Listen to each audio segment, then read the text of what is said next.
Runsmith Enterprises presents episode 20 of Topics in Endurance Sports. I'm your host, Tim. Today is Tuesday, November 6, 2018. Yes, it is voting day in the United States of America. Anyway, today's topic for the show is the Lake Logan half. And by half, I actually mean a half triathlon, not a half marathon. A little bit different for this show. I rarely cover triathlons in any depth, but that's what I'm going to be talking about in this show. I do triathlons. You can find out more about me at runsmith.net. Runsmith.net. You can find my email, Facebook, Instagram, Twitter. I will tell you my email is chemsmith1@gmail.com. CHEM Smith, like the beginning of the word chemistry, chemsmith1@gmail.com. Check the website out for information about the podcast, show notes, and also about my coaching services. Yes, I am a running coach, so feel free to check that out. As far as email me anything you like, questions or comments or suggestions, anything at all. So back to today's topic, the Lake Logan half, which I did way back on August 5th, which is now, August, September, October, November. That's 3 months away. Is that right? 3 months ago. I am 4 episodes behind right now, meaning I've done 4 major races that I'd like to cover. So I'm 4 behind, and I'm going to still be 4 behind after doing this because in just a few days I'm running the Tunnel Hill 100-mile race. So if any of you are running that, feel free to say hi to me or grab me. Maybe I can interview you afterwards or something, or even beforehand, possibly. I did cover it last year. I ran it a year ago and did cover it last year. So if you look back, I don't know which episode it is, there is coverage of Tunnel Hill from 2017. But I'll be doing it again in a few days. All right, to this triathlon. I realize I cover mostly ultra running. So for those of you who've been following this, getting ultra running race reviews, you may not be interested, but I like doing triathlons. In the summer, I actually run less than I do during the rest of the year. I bike more, do a little more swimming, and I'll throw in triathlons. I do it in part for cross training, but also I just love doing triathlons. I think if you have no interest in them, that's fine, but if you have some type of issue with the concept of a triathlon, and that's the only reason you're not doing it, I think it's something worth looking into. In other words, by issue, I mean sometimes people think triathletes are no fun or something like this. I think that's complete baloney. Yes, there is a cultural difference between an ultra running event on the trails versus a triathlon, but that is not so much the people. I really don't believe it's the people. It's inherent in the event itself. A triathlon is usually not staged in a place that you really need to look around a whole lot. It's mainly on roads. You can't really look around when you're swimming. You're just swimming. When you're biking, you really kind of need to pay attention. And often it's in a city or maybe out on the country roads. And the run is usually on a road. So it's not as beautiful in general as a trail race. So there's kind of this there's more focus inward on what you're doing. There's also just, you really need to pay attention. You need to pay attention to swimming or you can drown. Biking, you can get severely hurt, obviously, if you're going very fast and crash. So there's that aspect to it that makes it kind of more intense. Also, the nature of it is such that even in a long triathlon, you can go hard most of the way because you're splitting up your discipline. You can swim hard because it's not going to be that long and it's mostly upper body. Then you can bike pretty hard because biking does not trash your body the way running does. So you can be pretty darn intense during the swim and the bike part of it. And then the run part, you're usually just kind of hanging on for dear life in the run.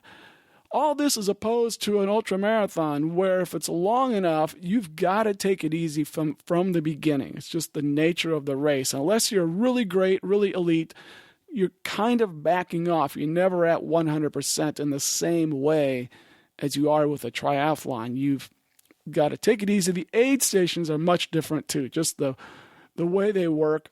You come in and you want a little break often. You've been beating your legs up for a long time and you just like to have a little break. So the aid stations, you tend to linger a little longer than you will in a triathlon. So yes, that does kind of spill over such that the people doing ultra marathons are kind of more mellow and a little more hippy-dippy and that type of thing. But triathletes would become that way as well. I guess I started doing triathletes and trail races roughly the same time. And I think it's the triathlons, I'm still kind of more intense, and then I do an ultra run and I'm less intense. So it's not me, it's the race I'm doing that's different. So in other words, my point is, ultra runners, don't look down on triathletes because they seem a little overly intense, not as fun and all that business. You will be the same way if you do a triathlon. Okay, it's just harder to kind of to not get into a little bit more serious mode when you're racing a triathlon in general. But I love triathlons. It's a great break for my body from all the running during the rest of the year, and I enjoy the biking. When you're out biking, you can see more of a countryside because you can cover more distance. And swimming is just a great break too, and it's good upper body work. Anyway, there's enough on that. So this race was August 5th, 2018, and I have done some other triathlons while doing this podcast, but they've been a little shorter, and so I haven't covered them very much at all. I might have just mentioned it. This one is pretty unique. This one almost has where it is and what you see is more like an ultra run because it's in this very, very beautiful area in North Carolina. It's probably the most, of all the triathlons that I've ever done, this would be kind of the most beautiful one I've ever done.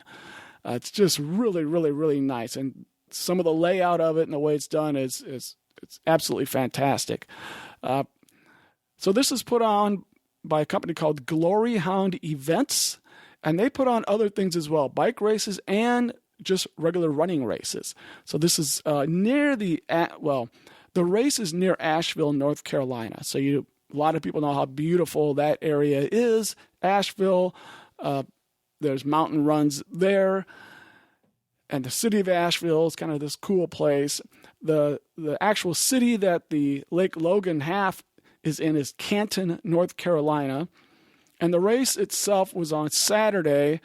This was a half, and as in a half iron distance race.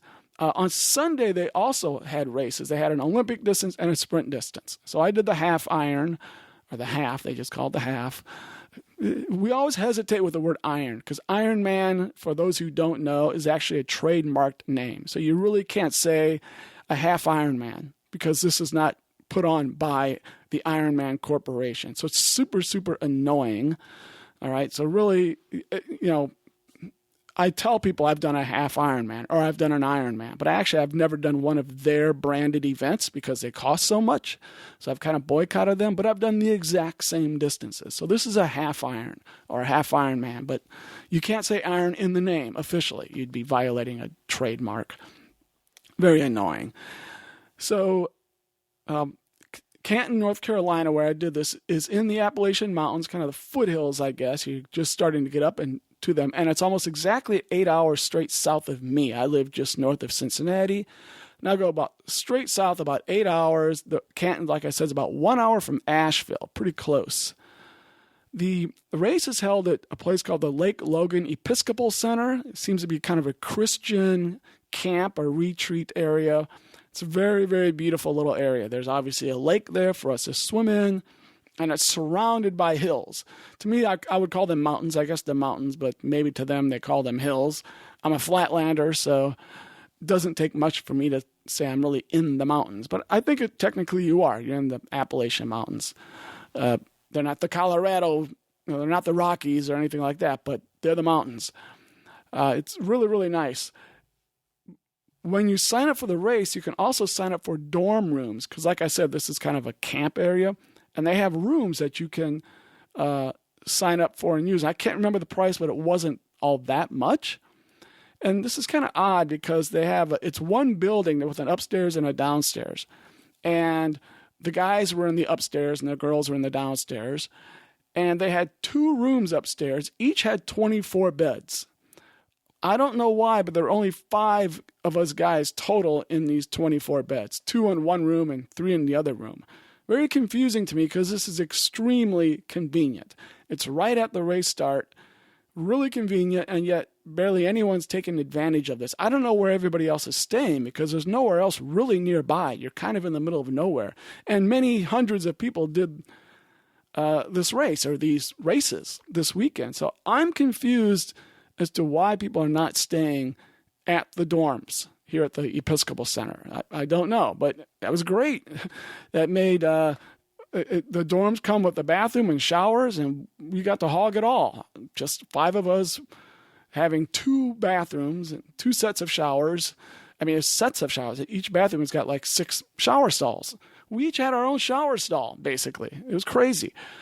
I don't know how many women are down below, but I don't think there were a lot more women either. So I don't really understand this. Along with the dorm room, I should say about the dorm room, it's not air conditioned. That's not super great, but we were up high enough and it was just barely cool enough. It was okay. A hint, if you ever do this and stay in the dorm rooms, bring a fan. One guy actually brought a fan, stuck it in the window, and aimed it right at himself.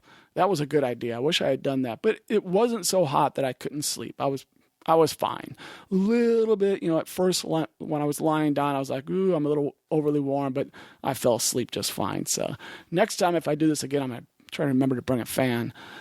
You also get food. You get like lunch and dinner. Now, I was never there to do lunch because I was racing or not there in time at lunchtime, but I did eat dinner there 2 nights. So the night before the race, I got free dinner. It's really, really good. There's a dining hall. So I got free dinner. It was fish and some vegetables and some type of bread of some sort, and they had some dessert of some sort. And I pigged out. I overate. I really ate more than I normally would be the night before a race, but it was free and it was all you can eat. It was really, really good.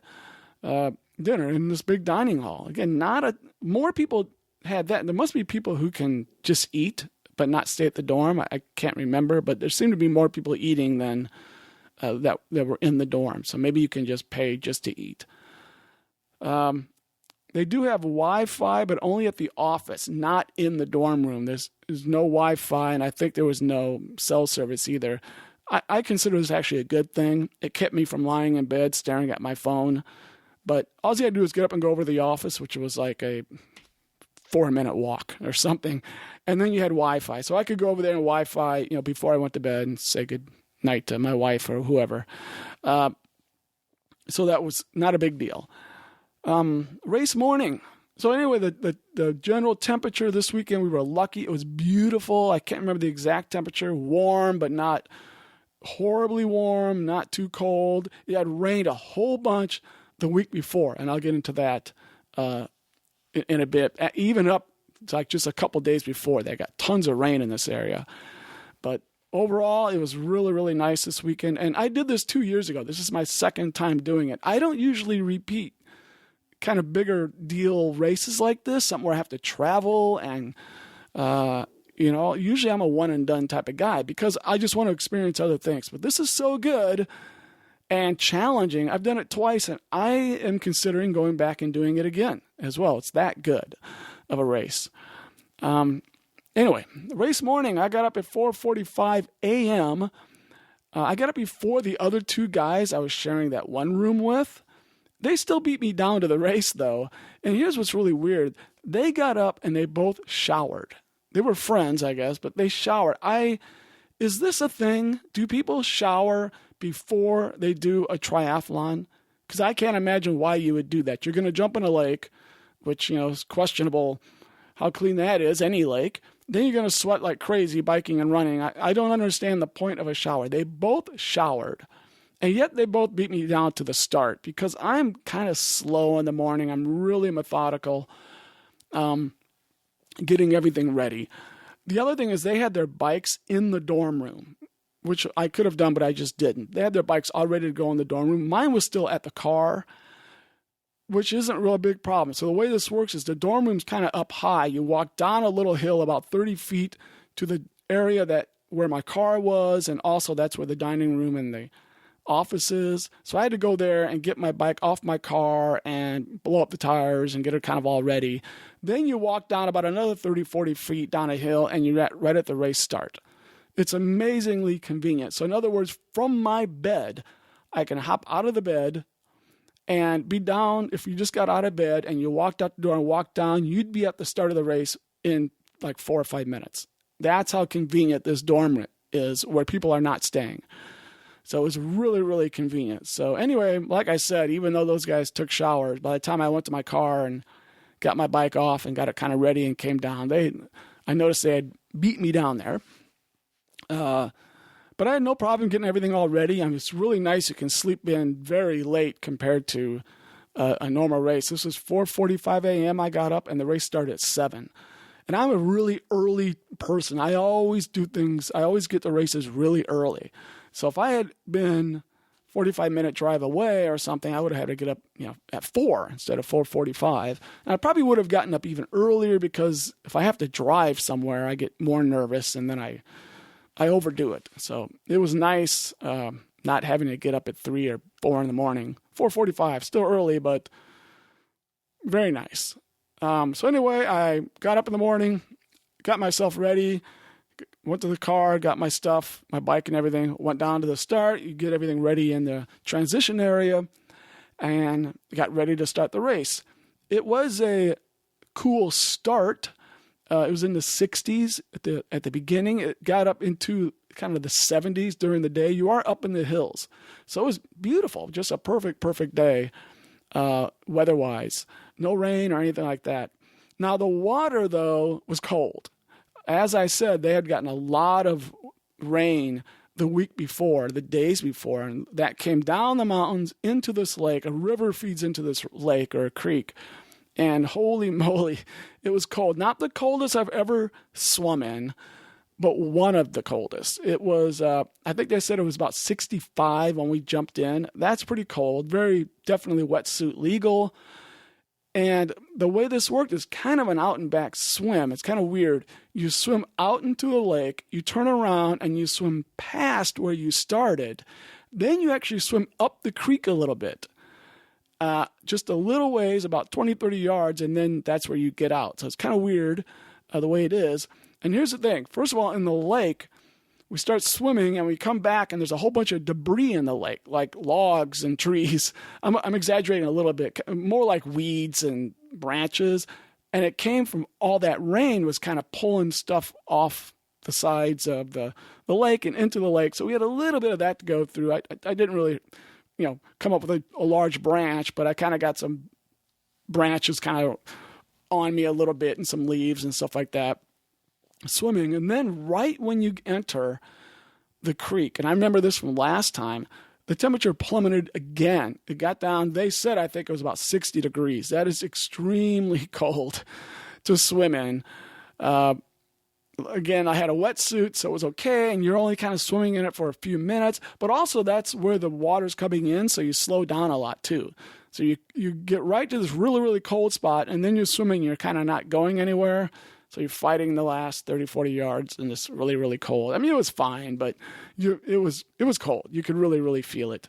I remember when I first jumped into the water, I did warm up by getting into the water some, but even so, when I first jumped into the water to start the race, it took me a few minutes to get my breath right. So actually the way they do it is they have you get in the water, you're standing, and then they start.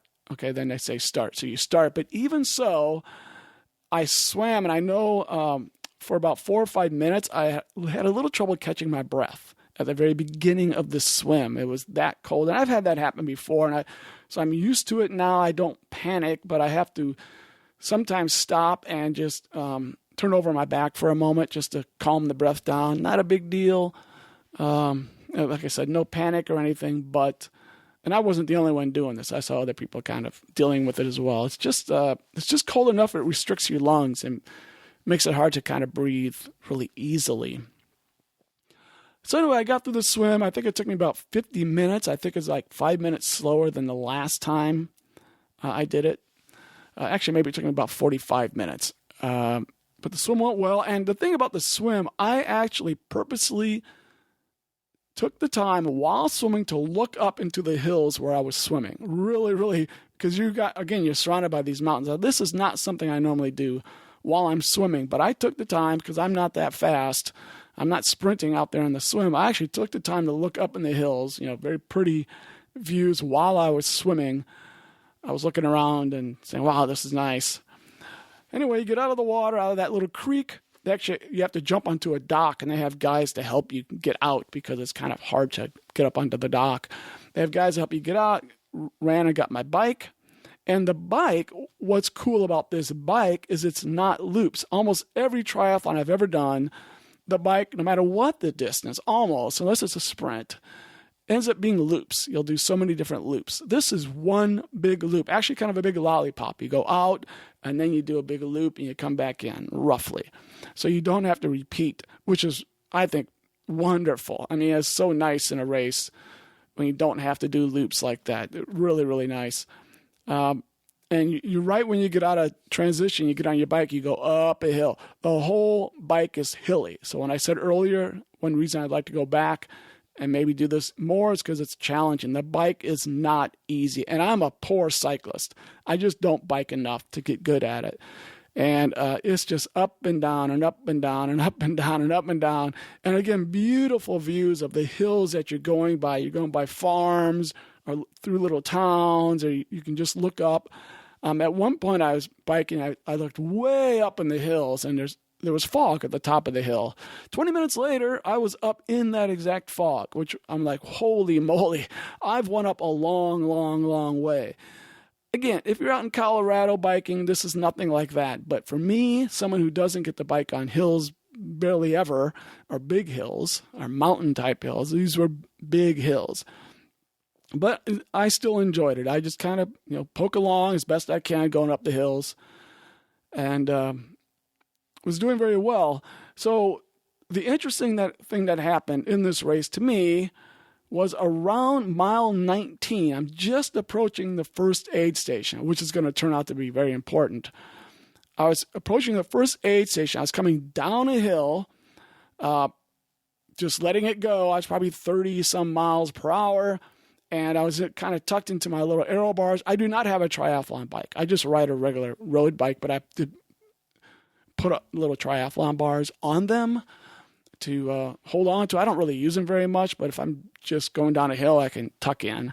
So I'm going down, and I see kind of at the bottom of my eye, kind of a flash of something. And it's on the road, and I went right over it. Both tires squarely went over whatever this was. And I will never know exactly what it was, but kind of imagine a tuna can, but maybe a little bit bigger, and like the top is off. That's what it kind of, in my mind, I feel like that's what I went over. A little bit bigger than a tuna can. And I went square over it, which may have been kind of lucky, because maybe if I hit it at an angle, it would have skewed me and I would have crashed. I do remember that I just barely tried to jiggle my arms and go around it, but when you're in your aero position, you can't steer very well. And I think no matter what, it may not have made any difference, because by the time I saw it, my tire was already over it. And then like I said, I hit it perfect. So both tires went over this thing squarely. So I'm flying down the hill. I get down to the bottom of the hill, and I look, and my back tire's flat. I'm like, oh man. So I get off the bike, and I changed it, and I actually kind of glanced at my watch. So I changed the tire in less than 5 minutes. That's not fast, but it's not something I do a lot. I was really happy. I was like, man, I only lost 5 minutes, So I get it back on the bike, and I get my little CO2 canister out, and it's not working. I've got the little CO2 canister and a little thing to use it. It is not working. I don't know, all of a sudden I'm just having this mental breakdown on how to use the thing or something. I think I was using it correctly. I think it just went bad. I haven't needed it this summer. It just so happens I've not changed a flap this summer. There's a tip. Hey, folks, make sure you can use your CO2 before you start a race. That was my own fault right there for not being sure the thing was working. And the one I have is old, this little adapter. So I'm sitting there playing with it. So I'm just playing, and I can't remember. I think I used up both my CO2 chargers or canisters or something. It was probably 15 minutes I lost just sitting there. And people are going by me, and then they're all starting to ask, is everything okay? And of course, at first I'm like, yeah, it's okay. But I'm getting less and less enthusiastic each time. And part of me really wants to stop someone so they'll help me. And another part is not wanting to do that, and I don't want to ruin their race, So I'm just kind of shaking my head. Pretty soon people are going by me. Is everything okay? And I don't say a word, and they just go by me. Because I understand, I realize from my own, and this is something I'll get to later, reflecting, I realize how many times I've said, is everything okay? And I really honestly mean, I don't want to help you. I just want to sound nice. I hate to admit that. But that's a lot, I think, of the type of person I am and would like not to be. But maybe some of these people were doing the same thing, and I knew that. I didn't want them to mess things up. So I'm just standing, and finally a guy comes up, and he kind of stops almost, and he says, is everything all right? And I'm like, I just can't get the CO2 to work. I finally break down and admit it, because he just looks like a nice guy. The guy gives me his CO2 charger and the device that works better than mine, and I just charge it up right away. So all of a sudden, I'm like, oh my God, this guy saved my life, my hero, right? So it's like 15, 20 minutes I've lost. I get on my bike, I go like 5 feet, and I look down, and the front tire's flat. I never even noticed it this whole time. I'm like, you gotta be kidding me. I don't have another tire. I only brought one tire with me. So I have no other tire. He's got more CO2, but I've got no other tire. And he doesn't have another tire, I believe. Where I would have asked. I can't remember, but anyway, no, wait. Let's get back to that. I'm talking tube, by the way, not tire. We know that the aid station is a half mile away, roughly. So we get maybe he has no CO2 left. I don't know, but anyway, I'm like, I don't want to bother him anymore. So I'm like, I'm just going to go to the aid station. Maybe they got another tube for me, and maybe they have a pump, is what I'm saying to him. He sticks with me. He rides with me the whole way there. We get there. They're like, well, we do have a pump, but we don't have another tube. But this guy did have another tube. He gives me his tube. So now he's giving me his CO2. He's giving me his tube. I still don't know if he ever had another one. He may not have, but he gave me his tube. So he saved me for the second time. So I'm like, finally, I'm like, thank you. And I get his name, so that's important. And I tell him to go, and I changed the tire. Actually, one of the workers there kind of helped me change this tire. And I fill it up because they do have a pump, and I get going. Total time lost, probably a half hour. A lot of time lost doing this. So I get back going again, and I know that I had been averaging about 16 miles an hour for my bike, which is really slow, but it's okay for me. And I had calculated that was going to be fine because you were supposed to get back to transition off the bike and onto the run by hour 5. All right? Now I kind of don't know. Because I've lost 30 minutes, I can't really go by my speed anymore as to if I'm going to make it or not. But I'm riding along, and I'm looking at the markings that says mile 30, mile 35. And I'm thinking, well, I think I'm going to be okay. I'm calculating in my head. By the way, a half is a 1.2 mile swim, and the bike is 56 miles. And then you run a half marathon. So remember, this happened at mile 19. So I've got, almost 30 miles to go, over 30 miles to go, 35 miles to go before I'm going to be finished now, mile 19, 36 miles to go, 30, whatever, however many miles to go. All right, I got a long way to go. So I'm going along, and then I noticed there was another aid station around mile 36, and there is that guy. He's there. And I'll come to find out later that he was actually coaching another triathlete and just sticking with this guy. So that's why he didn't mind waiting for me, because the other guy was even behind me and not going all that super fast. So my hero was just sticking with this guy. When he was saving me, he told the other guy to go ahead, and he just caught up. So when I found this out later, I have to say I was really, really, really pleased to find out I didn't ruin his day, in the sense that he wasn't trying to get a PR or anything like this. So I saw him at the mile 36 aid station. Oh man, my hero, my hero. And what's funny is I get there and I'm talking to the aid station people, and I don't remember the exact words, but this is true. And one of them said like, oh, get any flats or something? And I'm like, oh, how do you know that? And he said, yeah, I was there. I was at the first aid station where you got the flat. And I said, oh yeah. I go, but this guy, he saved me. He was my hero. And I'm telling the aid station people there about my hero. And I look over and there he is, which made me feel so good, because there's no way I was just saying that to be nice to him. I truly, truly meant it. I was bragging on this guy, and there he is like 30 feet from me. And I pointed at him, there he is. That's the guy who saved my race, and so I felt really good that I could pump him up like that, so genuinely in front of other people. So anyway, I keep going, more hills and more hills and more hills. Everything's hills. Around mile 40, I look down, and my front tire is going flat again. To this day, I don't understand why it went flat, and I'll get to that in a bit. But it's going flat. I'm like, you got to be kidding me, because I don't have another tube, of course. I've got no CO2 to put into it. My hero's not hanging around or anything like that. So it's going flat, and it's just slowly going flat. By mile 50, completely flat. I'm riding on the rim at this point. I should not be riding the bike, but I've got 6 miles to go, more to go. I've already been having troubles because it's been so low. By mile 50, it is 100% out of air. So I do the last 6 miles on the rim, which, by the way, if you've never biked on the rim of your front tire on the rim, it is dangerous. It's not easy. You can't turn correctly. If you turn, the whole thing becomes unstable and it wants to make you crash. So you can imagine if I was going downhill and there was a turn, that was really, really bad. I had to go really, really slow. Even on any downhills, I had to brake and go slowly. So any downhills, now I'm losing all my momentum going downhill. Going uphill, I could kind of go okay because you can only go so fast anyway. But even on like the flats when I turned, I'd have to make this turn really, really, really super slow. I'd almost have to start walking because you just could not make a sharp turn with a totally flat front tire. So I do the last 6 miles on the rim. It's also making these kind of randomly at times horrendously loud squealing sounds. Probably the tire rubbing against the rim or something.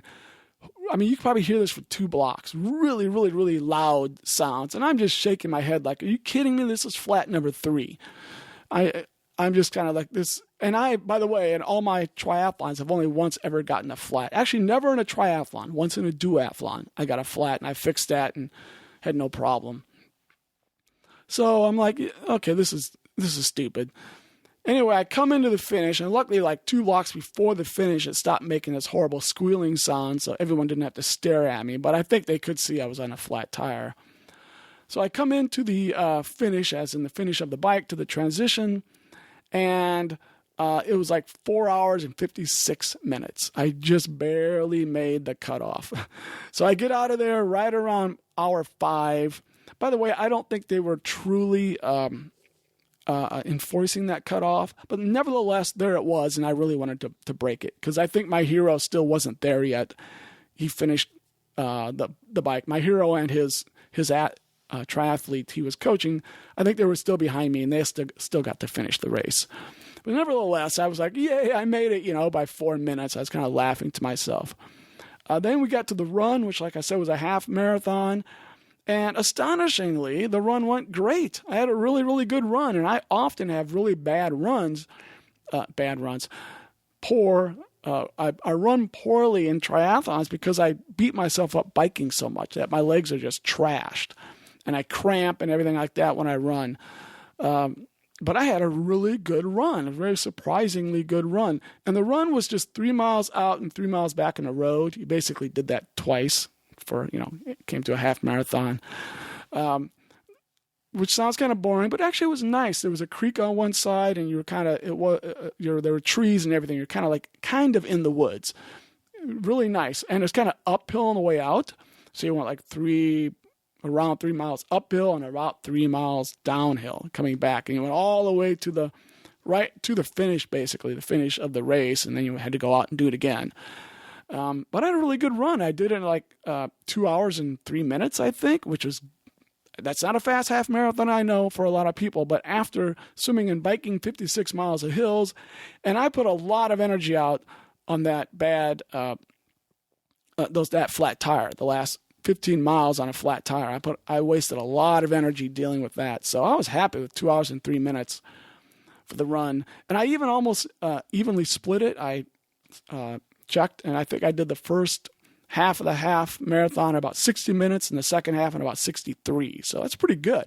Didn't lose very much. So it's one of the best in any half Ironman I've ever done. That's one of the better runs I've had, at least recently. Maybe when I first started doing it 10 years ago, I ran some faster ones. I know I did.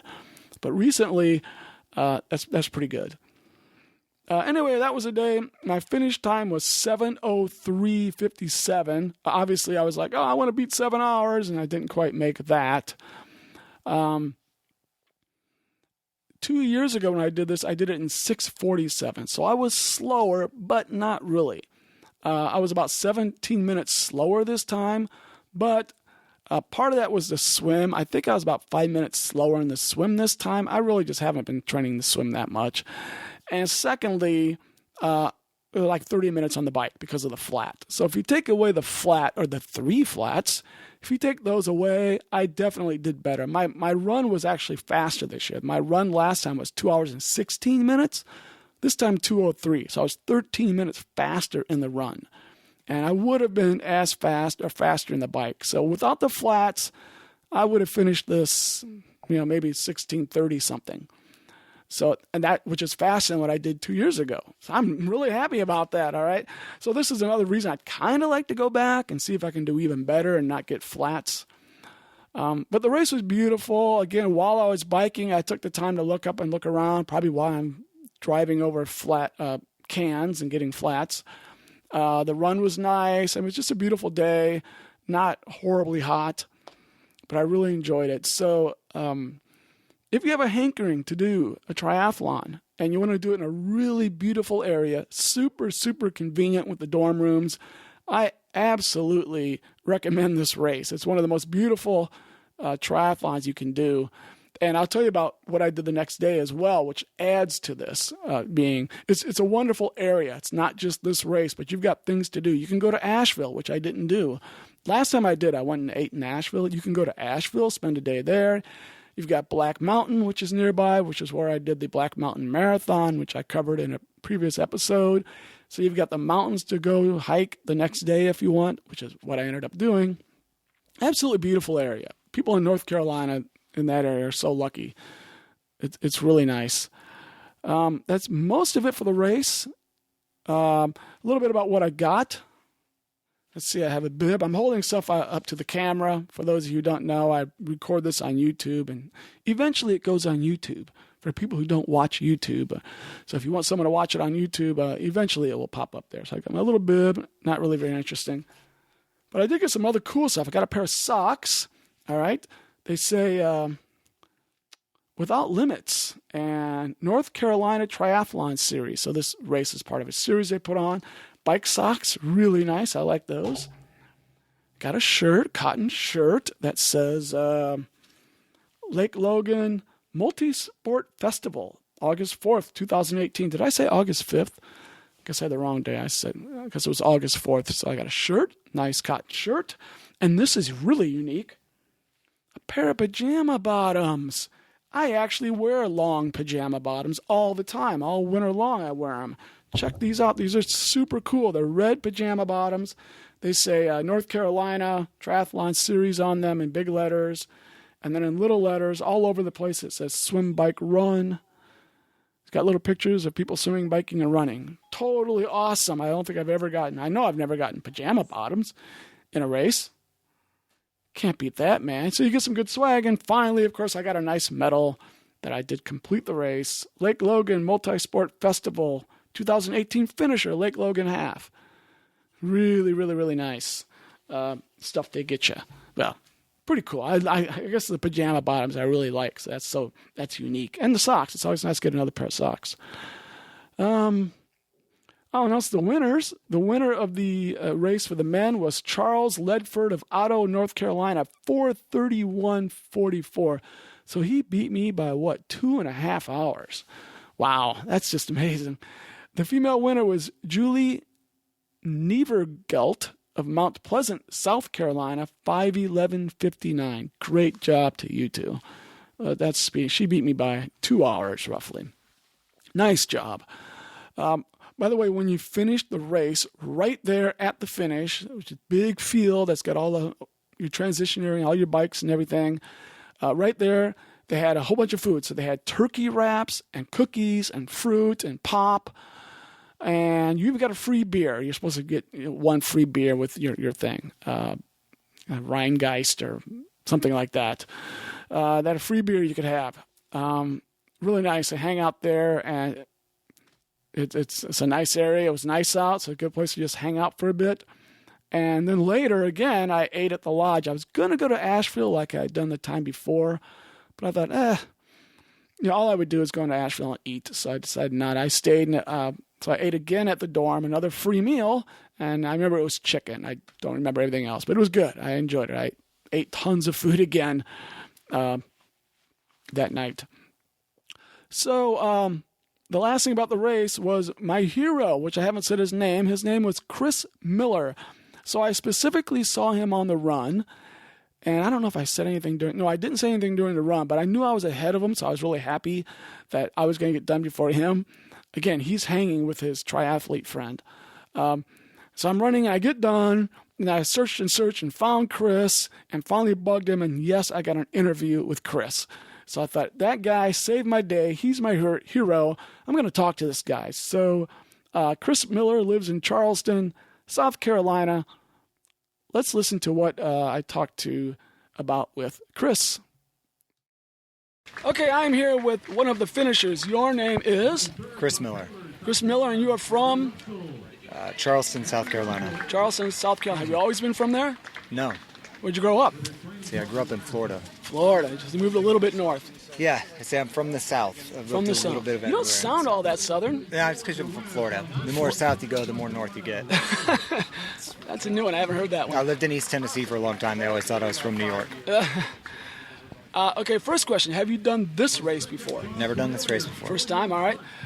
This summer, have you done some triathlons before warming up to this one? Yeah, we do a sprint series in Charleston. It's the James Island County Park Sprint Triathlon Series. And we do it just about every year.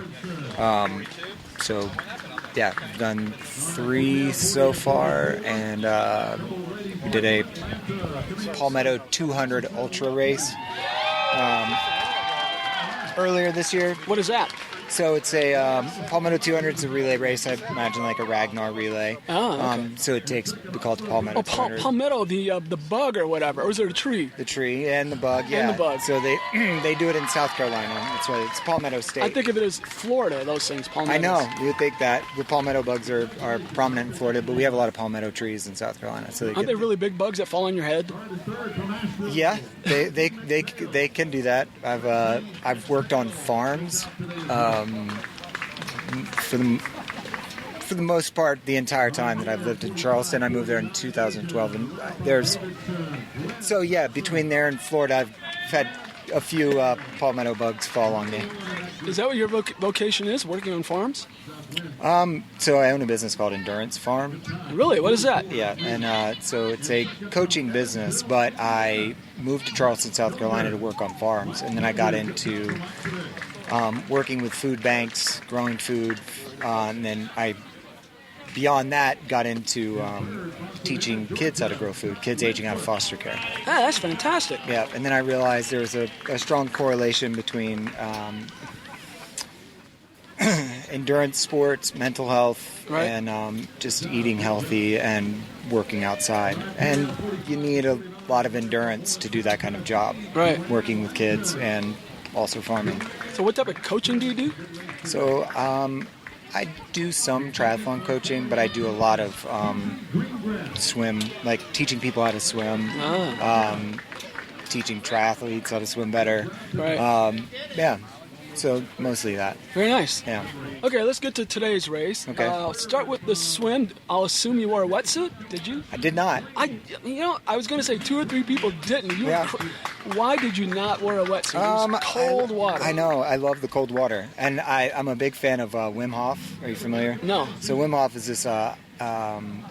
He's a Dutchman, and he's set numerous world records for extreme events in cold weather, like swimming in like sub-zero. Does he do that crazy triathlon in Norway or something, or Sweden? The one He where they might. I don't- where they jump in frozen water and run up a mountain. No, but he'll do it. He hiked the Himalayas in a t-shirt and shorts. Oh my! But it's all because of breathing techniques and warming his body, and you'd have to look it up. It's all backed by science, and it sounded like woo-woo at first until people had to start rewriting the books on like how people's bodies are affected by cold water. Yeah.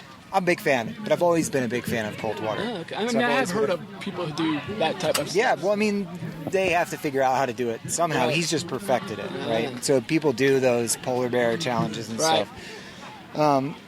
But I've just always been invigorated by it, and it's always, I've always lived around water. I've always spent a lot of my time in the water sports. Never a competitive swimmer between triathlon, but there's always been something appealing about the interaction between the human body and like cold water. And so I just did it without a wetsuit. Yeah.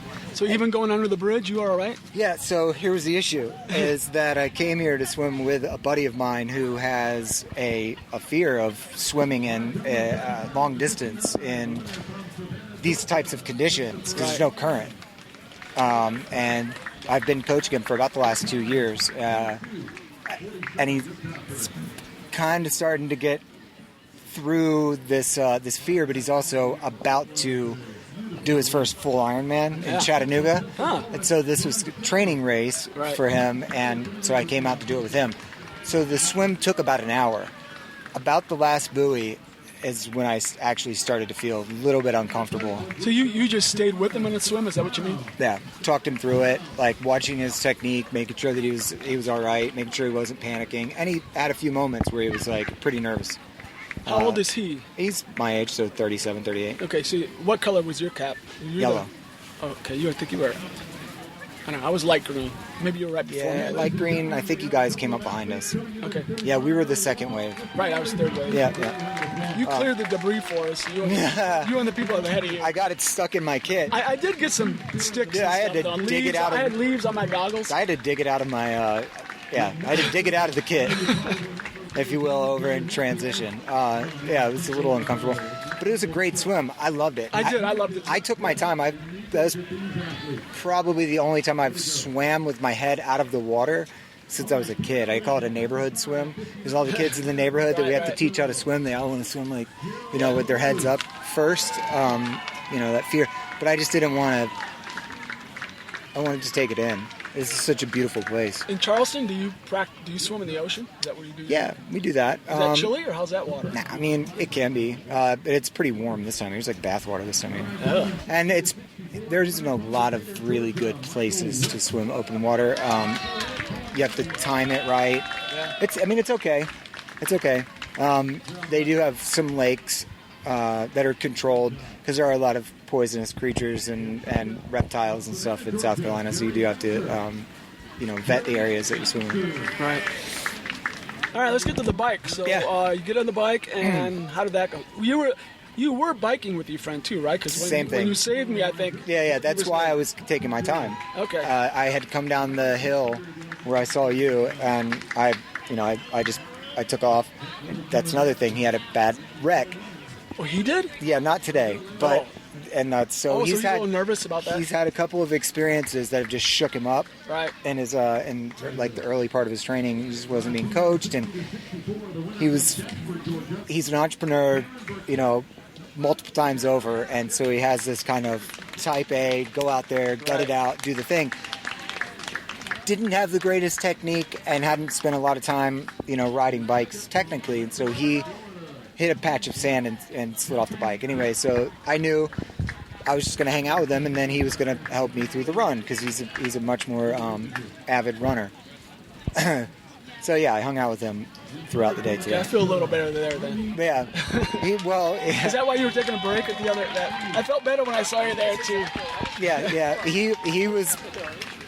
He stayed with me on the run. I was having a hard time on the run today. It beat me up pretty bad. I was expecting to be. I would have hoped to have been done before then. I think it might have kicked my ass a little bit more, like with him.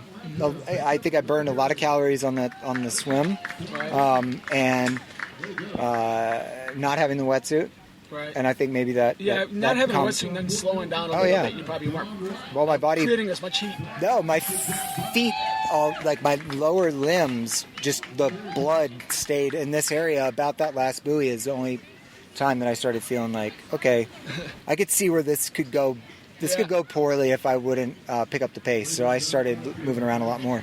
But yeah, I hung out with him on the bike, and I really enjoyed the scenery. But I also came out here today with the intentions of I wanted to take all this in. The scenery was amazing on the bike incredible. at times, wasn't it? It was incredible. I love farms. I tried to turn around and look up at the mountains every now and then. Going right by cows. I love that too. Yeah, I love just going these old down buildings. Yep. Going downhill. Everything's green and luscious. You're watching the fog and the clouds. I mean, it was perfect. And you're doing some hills when at one point you look up and say, look at that fog away up there, and then you're in it. You're in the fog, yeah. So at one part we were in the fog. Yeah, I love that, man. And so I would ride up like nice and easy with him, kind of work him through it, watching his technique again, and then I would take off downhill. And then kind of slow down, wait for him, catch back up, and then that's kind of the way we did that. It's a little bit of a leapfrog back and forth, yeah. So then you got to the run, and the run went all right until some cramping. Phenomenal. It was a great start. I was running a solid 10K at like a 9:30 pace, a little bit faster than I had intended to, but I felt good, and I wasn't sweating going into the run. Right. So I thought, okay, I think my body's managed today well. I took my time on everything else. And then, right around 10 miles, man, another thing. The shoes get real heavy. I sweat really bad. And so they get sloshy. They get sloshy and they get heavy. Yeah. And that heaviness really starts to tax me, I think. Then I noticed that a lot more today than I ever have. And then, fortunately, my friend came to the rescue with some salt tabs, and it cleared my cramps up almost immediately at about mile 10. And then it was, maybe 15 minutes later, then you're kind of on the edge after that of trying to keep them from coming back, right? Yeah, it was pretty rough. Yeah, it was pretty rough. It was pretty rough around that point. So your friend, was it a successful day for him? We had a great time. Oh, good. Yeah, I mean, it was... His confidence is bolstered? Oh, yeah, man. Yeah, I think he's going to go... I don't think Chattanooga's going to be nearly as hard as today was. He'll be able to go so much slower if he wants. I mean, generally. Yeah, I mean, he can lay in the river in Chattanooga, and when is that race? You could float a bag of chips down the river and have it finish at the same time as everybody else. Oh, I thought that was Louisville. I know it's kind of like that, right? Chattanooga is as well? Yes, yeah. It's notorious for being like a fast swim. It's like the fastest swim and the longest bike ride at like 116 miles. Is there a pretty hilly bike ride there? It's rolling hills, so it's not nearly as... Not quite as up and down. Not as challenging. Yeah. If you've been in the valley in East Tennessee, it's very like... When is that? September. End of September. Yeah. He's ready to go. Yeah, he is. I mean, I know he is. It's a matter of getting him mentally in good headspace, which he's probably the most positive. He pushes himself. He'll push himself through it. I know he will. But I know he has more ability than he realizes. Right. It's that he gets very tense on those downhills, and it wears him out, man, in his neck and his back. And then the same thing in the swim. And I think combined with the cold water and not being able to breathe because of the cold water. I couldn't breathe the first probably 100 yards Yeah, or 200 yeah. yards. I was breathing. I wasn't going both sides. It's just every Oh, yeah. stroke I was taking a breath. I Yeah. took about 2 or 3 little stops, dog paddles for a moment. So It it was- took me Oh yeah, I probably was 4 or 5 minutes to get into the groove. I was going through the IM of strokes to like kind of pace and take my time. So I was combat side stroking, breast stroking, doing a little backstroke. I guess the only thing I didn't do was butterfly. I did a lot of sculling. Yeah. Nutrition, are you anything special, or are you pretty much just take some gels or? No, I try to stay away from that. Nutrition wise, I tried no bonk bars. I'd never seen them before. I'm a big fan of peanut butter and jelly, and they had a great. I love peanut butter and jelly. They had a great. Ultras. Yep, they had a great peanut butter and jelly bar. Isn't that a bonk breaker? It's different. Bonk breaker? Maybe it was that. I've heard of bonk breakers. I think I still have it in my bag.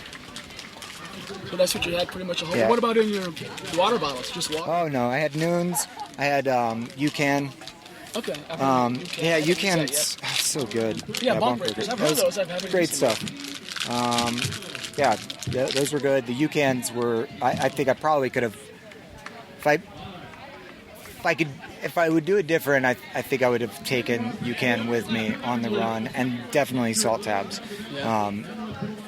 I wasn't convinced that was the problem until I actually had a handful of salt tabs during the moment that it was happening, Yeah. and I now am I'm a changed. I'm a convert. And You're it's- lucky because salt tablets don't help you at all. Man, Cramping, for it, some reason. it didn't help it, like, it wasn't a permanent solution, but it definitely allowed me to keep moving. Because they'll shut down, and my quads will shut down specifically, and that's it. And they'll turn into rocks, and I won't be able to move. I won't be able to bend my knees until it all, like, flushes out. Yeah.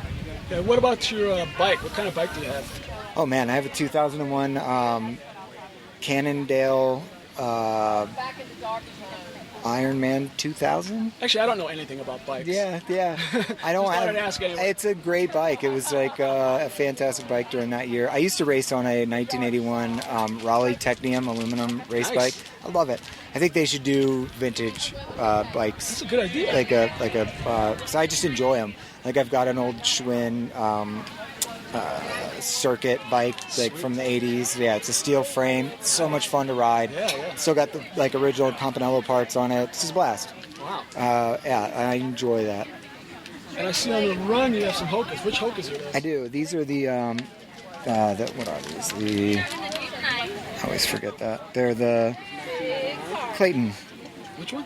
Clayton's. Oh, yeah, okay. Yeah. They look pretty light. It's a great shoe. Yeah, it really is. It's a fantastic shoe. I've been running in Vivo Barefoot and Ultras for the Zero Drop, Right. and I love them. But I wasn't sure about today because I usually do mid distance with those. I've done upwards of 8 miles with the Zero Drop and the Barefoots, and I love them. I didn't want to come in and like have that be an issue. And after the hiking that we did the other day, my feet are pretty sore. Yeah. Because I think probably went a little harder than we maybe should have, but What the heck? yeah, that was worth it. I mean, I wouldn't change a thing. But yeah, Okay, last question. Anything else coming up for the year that you're signed up for, you think you're going to sign up for? I think so. Yeah, we're looking into the Kiowa Marathon. The what? Kiowa Marathon. Kiowa is it's in Charleston area. It's like beautiful little. It's a part of Johns Island, like the Sea Island area of the East Coast. Yeah, it's pretty. What is your fastest marathon time? Can you reveal Oh my that? God! I did my first marathon last year. Oh, really? Yeah, and it was not pretty. Yeah, it was. I had come off a flu, and then we're snowed in for 2 weeks. So you're going to do faster this time? Yeah, I would hope so. Yeah. My fastest half is 1:45. Okay. Yeah, so I felt pretty good about that. Yeah, You'll go sub 4 easy. I hope so. Yeah, sure. And that was using soccer as my main source of running. So yeah, I mean, I don't know. I'm maybe a better coach than I am a coachable athlete because I just enjoy doing so many different things. I actually understand that. Yeah, I mean, hey, thanks, man. I appreciate it. I have so I tend to do a lot of stuff, and I do a lot of it because I coach, and I'm always looking for to tailor the program for people, and like I encourage people to cross train, especially in off season, not just obsess and overtrain in specific areas. So I do a lot of other things to, I guess you'd say experimental, or just to kind of try things out. So that ends up, I say I'm too busy coaching to win a lot of times, which I love doing, man. I enjoy the process. All right, really good. Thanks for talking to me. Yeah, Tim. Sorry, I imagine you talked to me in about 3 hours. It'd probably be a bit more enthusiastic and lively. I'm usually hard to shut up. So great. Thanks, man. I appreciate it. All right, thank you very much. All right, there you go. Thank you, Chris Miller. Just a couple of things to add on to that, talking about what he ate. What I ate, I'm real simple. I basically had a goo an hour, or a gel, every single hour. I don't remember. I probably had a Cliff Bar with me and ate that on the bike. Some solid food. It would be just a bar or something, or what are these nature-made granola bars? You know what I'm talking about? They got like the honey oat. Those things are delicious. I might have had something like that, so that's the type of thing I'll have.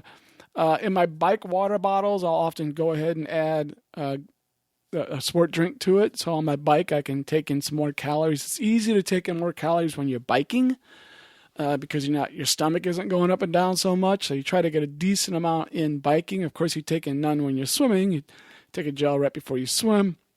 I think for breakfast, I had my typical baby food. I have baby food with the blueberry banana baby food, and then a couple probably Cliff Bars for breakfast, and a gel before I swam. Gels, like I said, the whole race I'm doing a gel an hour, and a little bit of solid food on the run and the bike, and then where they have Gatorade or some drink, I will have some of that and some pure water, just kind of depending on how I'm feeling. So the other thing is, I kind of alluded to this before. I talked about the fact that Chris stopped to help me. Now, we can argue, well, it wasn't a big deal for Chris. It didn't really hurt his race. He wasn't trying that hard. But even in his situation, I'm not sure I would stop. I'm not sure I'd want to stop. Or if I did stop, I'd be bitching and moaning to myself, at least inwardly, about it. There's no hint in Chris that he is anything but just an incredibly nice person who's willing to help. If it bothered him at all, there's kind of hard for that to believe that. I mean, he genuinely was happy to help me, and I look at myself and I wonder why I am not that good of a person. Now you could argue in some cases, here I was fighting to even make this 5-hour cutoff. I'm slow. I often am fighting just to get through a race. It's harder for me to slow down because that could be the end of my race, where it wasn't going to be the end of his, evidently. Still, that doesn't sound like a very good reason that I don't. And it's not like I've never helped someone. I've went by and in a race, in an ultra, and went by, are you okay? And I'd be perfectly willing to give him a gel or something. But if I don't have a lot, I don't really want to give them one. I remember in an ultra once I was doing, and I passed this lady at like 3 a.m, and she looked like death. She was walking, and I just scooted on by. You okay? She's like, I just scooted on by. I mean, she could have collapsed the next minute. I didn't let it slow me down. And some might say, well, it's all every person for themselves. But anyway, I really would like to be more like Chris, all right? Be willing to stop and help someone, and not just so I can be a good person. I want to be the good person who wants to do that. How do you make yourself that good of a person? I don't know what technique that is. I have, learned that I need to maybe take 2 tubes with me when I'm out on the bike instead of just one. I did get a new CO2 plunger thing, and I will make sure I can use it before the next longer race like that, before a triathlon. But I'm thinking maybe I'll bring extra CO2s, and if someone is stuck, I can at least throw them a CO2, give them one of mine or give them a tube or something like this. I don't know. I don't know how else to prepare to help people, because that's an in-the-moment thing. And to be able to take the time and stop and help someone, I don't know. It says nothing good about me that I'm hesitant to do that, and I would rather not. But that's the truth. I wish I could get around that, and I'd like to, but I don't know exactly what the technique is. But I'd like to think maybe I did learn something from Chris, and that I will be more likely to help someone in the future. I guess we'll see. Anyway, we're all done with the race. I mentioned that the other great thing about this race is the area. So last time when I did the race, on my way home the next day, I stopped and hiked on the AT. I went to a place called Max Patch. It's in North Carolina. This time I did the exact same thing, but I went to a different place. I drove about an hour north on the way home. Remember, I've got about an 8-hour drive home. I drove north about an hour to Hot Springs, North Carolina. Never heard of Hot Springs, North Carolina until I investigated this before the race, but the AT goes right through it. In fact, you can look down on the sidewalk, and there's a little thing that says AT, Appalachian Trail, right in the sidewalk. Hot Springs is this small little town in the Pisgah National Forest. Pisgah, funny word, Pisgah, Pisgah. That's how I would say it. That's in the Appalachian Mountains. And Hot Springs, North Carolina is right in it. Tiny little town. What a fantastic little town, though, in the middle of this area. And I stopped and have an outdoor store called Bluff Mountain Outfitters. Bluff Mountain Outfitters. And I went there and I looked around the whole store, just looking around at all this stuff. And I talked to a couple guys there because I was going to do a hike from there up onto the AT. And I got a little info from them. I ended up buying something when I left, kind of as a thank you, about a big Appalachian Trail map when I left. So then I did a hike from there. So I parked my car right there, right in front of the store. So it was nice and safe, because it's right in the middle of the little town there. And I started hiking right from the store. And I had to walk like a block or two and go over a bridge, over a river, and then turn. I was on a trail, literally on a dirt trail. And I kind of hiked up and up and up and up, because at that point, it was kind of up either way. So I went up and I was heading toward a place called Lover's Leap, believe it or not. There must be Lover's Leaps all over the place. And I think I was supposed to hit it at mile like 2.8, but I didn't know that as I was hiking. So I never did see Lover's Leap, or I should say there was never a sign that said Lover's Leap, or if there was, I missed it. I probably did see it because there were some overlooks, and I probably did see Lover's Leap, and I probably took my picture of myself at Lover's Leap, but I don't know exactly when it was, okay? And it wasn't like it was so important. It was just a destination. So I went up this trail, which was, typical Appalachian Trail stuff, rocks and roots and everything, up and up and up and up. And I went about 5 miles. At some point, you're kind of up as high as you can go, and you're kind of going through more grassy fields from what I can remember. And I just kind of randomly picked a spot to turn around, but I went right about 5 miles, somewhat random. I think it was, almost 2 hours. I'm like, this is enough. Of course, I'm a little sore from the day before, but that's another nice thing about triathlon. You're not so beat up like you are after an ultra, because you don't run so much of it. You spread out the pain in your body. So that's another nice thing. I really love hiking anyway as a recovery day, but after a triathlon, it's not that hard, because you're beat up, but not anything like an ultra. So anyway, then I hiked back down, and it was nice because on the way down, there was one spot I could go down differently. So part of it was a different way down than the way I came up, so I got to see a little bit new stuff. Ended up being exactly 10.00 miles, according to my watch. 10.00. Took me 3.5 hours. I was taking my time. I went up about 2,900 feet, went down about 2,900 feet, so a good up and down. Beautiful way to recover the day after a race. I really enjoyed it. Saw some nice views, far views, and some up close views of nature. So it was great, all by myself. Just really enjoyed it. Took my time, and I got my hiking poles out too. This might have been the very first time I used hiking poles. I got some Black Diamond hiking poles. My friend Ashley Blake, who I did UROC partly with, she suggested which hiking poles to get. I got the same ones she bought. So they're called Black Diamond something or other. I got them from Amazon. They weren't very much, and I think this might have been the first time I really used them in a longer situation. So I did practice with my poles, which in a couple upcoming race reviews, I'll talk about using them in a race for the first time. But anyway, I really enjoyed it. It's another beautiful day. I think I thought it was going to rain, but it never rained. So it was a beautiful day. And at the end, right across the street from Bluff Mountain Outfitters were a couple of restaurants, like bar restaurant type things. I had to pick, and I randomly kind of picked one called the Spring Creek Tavern. Holy moly, was it delicious. I got the steak tacos, and they came with tater tots and chips and salsa. Or I bought chips and salsa. Anyway, delicious. Go to Spring Creek Tavern. I probably had a beer or something as well. And ate there. Really nice place to eat. And I think the place next to Spring Creek Tavern also had a very good reputation as well. So if I ever went there again, it'd be a tough choice because those steak tacos were freaking delicious. Get the steak tacos at Spring Creek Tavern. And do this hike. Beautiful little hike. Go to Hot Springs. Visit the store. Fantastic little place. Good place to do a hike. And like I said, you got a good spot to leave your car that's safe because it's right out in the middle of everything. Not likely someone's going to break into it.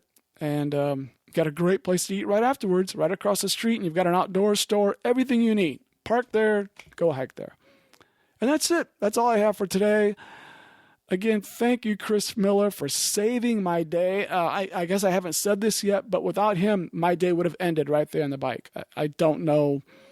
I mean, I would have had to sit there. I had 2 flat tires. I would have had to wait at the mile 19 for someone to come retrieve my bike, take me back to the transition.